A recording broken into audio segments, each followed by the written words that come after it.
안녕하세요 여러분, 백영진 목사입니다. 오늘 여러분들과 함께 또 빌립보서 살펴보도록 하겠습니다. 오늘 빌립보서는요, 저희가 살펴본 5개의 구조 중에서 첫 번째 대적자와 싸워라, 그 다음에 겸손하라, 그 다음에 세 번째 그리스도 창가입니다. 여기 구조에서 우리가 한번 인식을 해야 하고 살펴봐야 되는 흐름이 있습니다. 빌립보 교회는요, 대외적으로는 유럽의 첫 번째 교회여서 공격을 많이 받았지만 또 대내적으로는 소위 교회를 처음 세운 거에 대한 자부심이 과해서 서로가 교만해져서 다툼의 조짐이 보였던 그러한 양쪽의 현상을 바울이 보고 있었습니다. 쉽게 얘기를 하면 내부적으로 첫 교회 세웠다라는 자부심이 생겨서 서로 교만해져가지고 부딪힐 조짐이 보였고, 외부적으로 오는 거에 대해서 대응해도 모자랄 판인데 이게 분리할 수 있는 조짐이 보였기 때문에 바울이 빌립보서에서 여러 가지, 특히 겸손에 대해서 많이 이야기를 합니다. 그래서 여기 흐름을 보면은요, 첫 번째는 대적자와 싸워라 라고 외부적인 이야기를 하는데, 두 번째는 빌립보 교인들에게 겸손하라, 겸손이 중요하다라고 이야기를 합니다.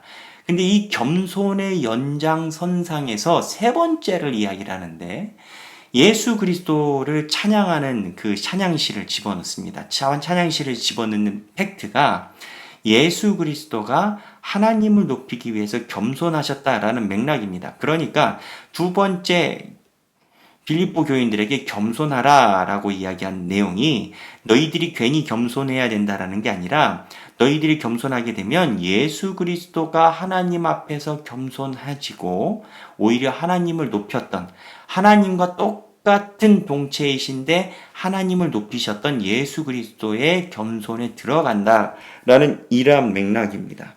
그래서 이러한 맥락에서 겸손의 연장선상으로 예수님이 그러했다, 그 맥락이 세 번째입니다.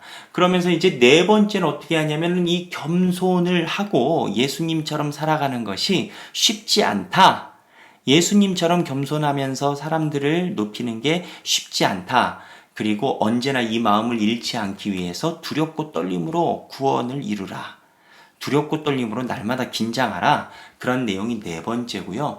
다섯 번째는 우리가 왜 이렇게 긴장하면서 사냐? 바로 우리의 삶이 하나님을 향한 희생 제물이다, 이러한 맥락으로 가져갑니다. 그래서 1번부터 5번까지 구성해서 첫 번째는 대적자들, 대외적으로 오는 대적자들하고는 싸워야 되고, 빌립보 교회가 유럽의 첫 번째 교회이다 보니까 유럽에 계획이 없었던 교회 설립이었지 않습니까? 빌립보 교회가. 사도행전 16장에 보면은, 사도행전 16장에 보면 바울이 아시아로 가려고 했는데 환상 중에 마게도냐 사람이 나타나가지고 바울의 계획도 없이 마게도냐로 넘어가서 처음 세운 교회가 빌립보였습니다. 바울도 빌립보 교회를 세울 줄 몰랐고, 그 다음에 빌립보 교회 교인들도 빌립보의 교회를 세울 줄 몰랐던 상황이었던 거죠. 저희랑 비슷한 상황이었다고 저는 봅니다. 근데 이제 그러다 보니까 겸손을 누차 강조하고, 그 겸손이 예수 그리스도의 겸손과 똑같고, 그 겸손을 긴장으로 너희들이 지켜나가야 되고, 그리하면 우리의 삶이 희생제물이 될 것이다, 이게 맥락으로 나와 있습니다. 이렇게 이야기하는데 조금 더 나가자면요, 죄송합니다. 빌립보 교회에다가 겸손을 이야기하는 이유가 있습니다. 빌립보 교회가 유럽의 첫 번째 교회이다 보니까 사도행전 16장 11절에서 40절, 자, 말씀드립니다. 한번 나중에 찾아보십시오. 사도행전 16장 11절에서부터 40절에 보면 빌립보 교회에 희한한 역사가 많이 일어납니다. 다른 소아시아 교회와 다르게 첫 번째는 루디아라는 여자 자주장사인데 재력 있는 사람입니다. 이 사람이 빌립보 교인이 됩니다. 그러니까 이 루디아라는 사람이 소위 공로자가 되죠. 재력이 있으니까 빌립보 교회를 세우는데 물질적으로 많이 헌신을 합니다. 근데 여자가 그렇게 물질적으로 헌신한다는 게 쉬운 일이 아닙니다. 2000년 전에도. 이러한 역사가 빌립보 초대교회에 있었고요. 그 다음에 두 번째는 무당에 사로잡혀 무당 일을 하던 여종이 바울에 의해서 귀신이 떠나갑니다. 그 일이 빌립보 교회에 있었고 바울과 실라가 감옥에 갇혀 있는데 지진이 일어나서 바울과 실라가 감옥에서 탈출하게 되죠. 이러한 기적의 역사가 초대교회 유럽의 첫 번째 교회인 빌립보에 있었다라는 겁니다. 그러다 보니까 자 보십시오. 루디아란 자주장사도 나타나고요. 그 다음에 여종을 귀신을 쫓아내니까 그에 대한 은혜 수혜자도 있고요. 바울과 실라가 감옥에 있을 때 바울과 실라가 감옥에 있는 동안에 바울과 실라를 버리지 않는 소위 의리를 지켰던 사람들이 있습니다. 그러니 무슨 얘기냐? 빌립보 교회에 공로자가 매우 많은 상황이었습니다. 이러한 상황에서 바울이 누차 겸손하고 너희 겸손이 그리스도의 겸손과 똑같아야 되고 그게 쉽지 않고 긴장을 가지고 겸손을 유지해야 되고 그것이 우리의 희생제물, 우리 삶이 하나님께 어떻게 제물이 되겠느냐?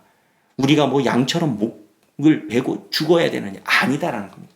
이렇게 긴장을 가지고 하나님 앞에 겸손을 가지고 살아가는 것이 결국 우리 삶 자체가 하나님께 드리는 제물이다. 이 맥락으로 구성이 되어 있습니다. 그 구성에서 오늘 그리스도 창가가 아주 매우 중요한데요. 신학적으로도 매우 중요합니다. 신학적으로는 더 중요하죠. 왜냐하면 여기에 예수 그리스도의 본성에 대한 모든 고백이 들어있습니다. 자, 읽어보겠습니다.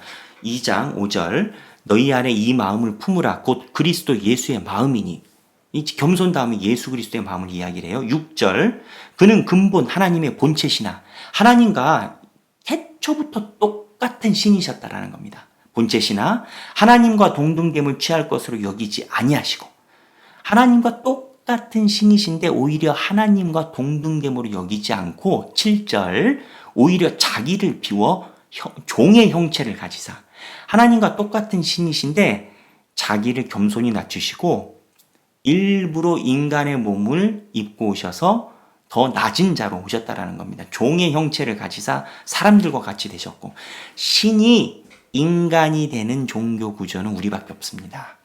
물론 로마 신화에 신이 인간이 되는 구조를 가지고 있죠. 그런데 로마 신화에 나오는 신이 인간이 되는 것은 사고치고 또는 인간을 감시하고 이러한 목적으로 오지만 기독교에서 신이 인간이 되는 구조에서 인간을 위해 목숨을 던지는 종교 구조를 가지고 있는 건 우리 기독교밖에 없습니다. 그래서 오히려 자기를 비워 형체를 가지사 사람들과 같이 되셨고 7절 예수 그리스도가 하나님과 똑같은데 겸손해지셨다는 겁니다. 8절입니다. 사람의 모양으로 나타나사 자기를 낮추시고 사람의 모양으로 나타났다는 것 자체가 신세계에서 낮아짐이라는 겁니다. 그리고 더 나가서 8절 하반부에 죽기까지 복종하셨으니 누구에게? 복종을 누구한테 합니까? 대상이 있어야 될 거 아닙니까? 하나님이라는 겁니다. 하나님과 똑같은데 하나님께 복종한다라는 겁니다. 곧 십자가의 죽으심이라 이 복종의 끝판이 자기 목숨을 하나님을 위해서 버렸다라는 겁니다. 9절 그러니까 하나님이 어떻게 반응하시냐? 9절입니다. 이러므로 하나님이 그를 지극히 높여 모든 이름에 뛰어난 이름을 주사 예수 그리스도가 비우니까 하나님이 예수님을 높여주셨다라는 겁니다. 이 구조가요. 예수님이 겸손해지니까 하나님이 예수님을 높여주셨다라는 거예요. 그러면서 10절에 하늘에 있는 자들과 땅에 있는 자들과 땅 아래에 있는 자들로 모든 무릎을 예수의 이름에 꿇게 하시고 하나님이 예수님이 겸손해지니까 하나님의 권능으로 이 땅에 있는 모든 피조물이 예수 이름 앞에 무릎 꿇게 하나님이 만드셨다는 겁니다. 그러면서 하나님이 중요한 일을 해주십니다. 선물 같은 걸 해주시는데 11절에 모든 입으로 예수 그리스도를 주라 시인하여 하나님 아버지께 영광을 돌리게 하셨느니라. 예수 그리스도를 주라 시인하게 한다는 건 그 당시에 로마 황제만 퀴리오스 주라고 불렀을 그 당시에 황제에게만 보이는 주라는 고백을 예수님에게 줬다라는 건 대단한 생각의 전환인 겁니다. 어떻게 보면 반역에 가까울 수도 있는데 이 황제를 세우시는 권한이 하나님께 있으니 예수님에게 줬다라는 겁니다. 그래서 어떻게 했냐? 하나님 아버지께 영광을 돌리게 하셨느니라. 또 예수님이 하나님 아버지께 영광을 돌리게 되었다라는 겁니다. 여러분 오늘 그리스도의 창가에 대해서 배웠습니다. 예수님은 하나님을 위해서 비웠고 겸손해졌고 하나님이 예수님을 높여줬고 그리하여 모든 피조물이 예수를 고백하게 했다라는 구조를 가지고 있습니다. 이 구조 바울이 왜 얘기했다고요? 빌립보 교회인들 서로 공로 사상 나타나서 교만해지니까 분열인 조짐에 나타나고 겸손해라. 너희의 겸손이 예수 그리스도가 임의한 거다. 예수님처럼 겸손하면 하나님이 예수님을 높여주신 것처럼 겸손한 너희들을 높이실 것이다. 이게 오늘 빌립보서의 메시지입니다. 오늘 하루 살아가시는 여러분, 예수 그리스도의 행적, 그리고 예수님이 하나님께 보이셨던 모습에 대해서 묵상하시고 예수님의 마음에 깊이 빠져드는 하루가 되시길 주님의 이름으로 축원합니다. 감사합니다.